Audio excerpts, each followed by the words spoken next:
welcome engineer and paramedic Brian Emery, who's joining us this morning. Thank you so much for joining us. I just had a few questions for you. The first one was, where were you when you learned about what was happening on October 1, 2017? Well, I was actually driving engine 11, and we were coming back from a traffic accident, so we were already out.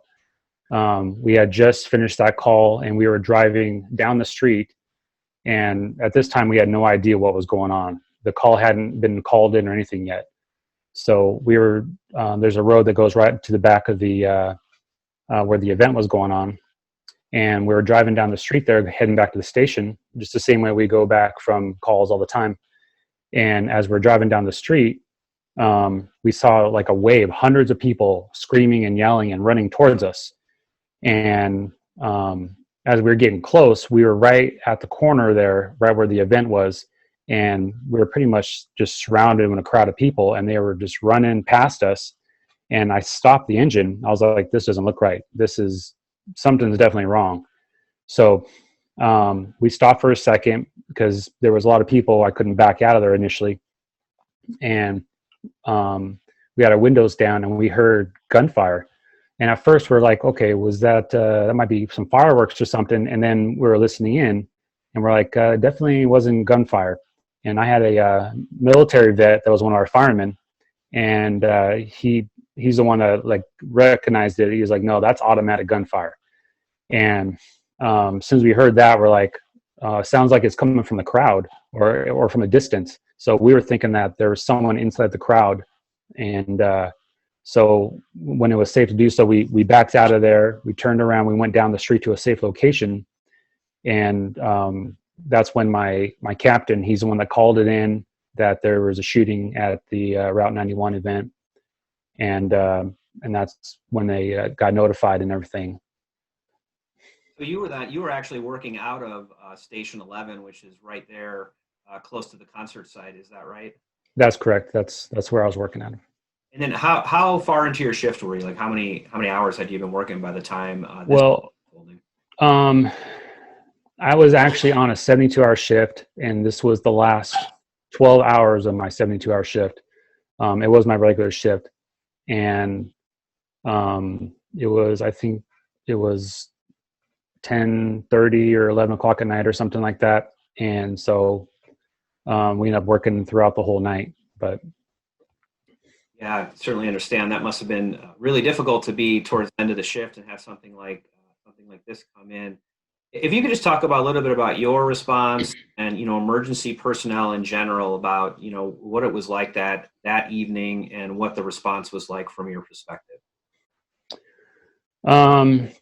Well, when everything got called in, there was units coming from all over the valley, from Henderson, North Las Vegas, City. My station, the other two units that were there, they responded, and they were treating patients on the south side of the strip.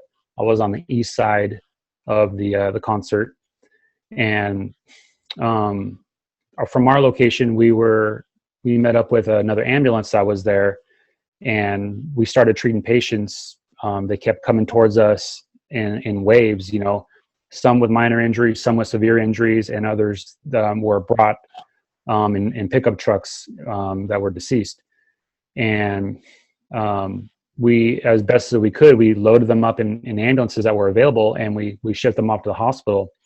But there were so many patients, so many victims, that there were people the public was showing up helping, and we were loading them up, as many as we can get in a vehicle, just to take them down to the hospital.